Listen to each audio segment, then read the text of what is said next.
নীল আকাশে আঁকা হবে বিজয়ের চিহ্ন।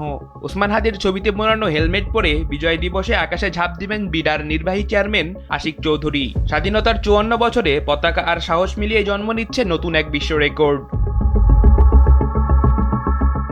16 ডিসেম্বর মহান বিজয় দিবস উপলক্ষে টিম বাংলাদেশের 54 জন প্যারাট্রুপার একযোগে বাংলাদেশের পতাকা হাতে প্যারাট্রুপিং করে বিশ্ব রেকর্ড করতে যাচ্ছেন।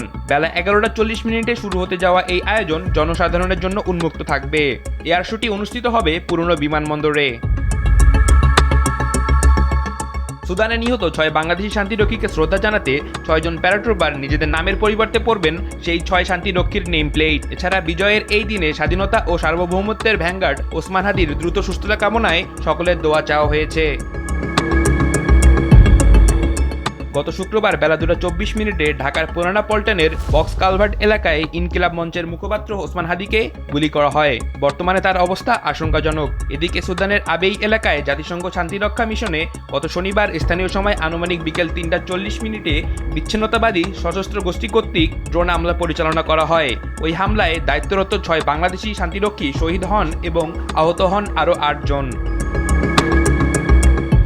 ডেস্ক রিপোর্ট, সময়ের আলো।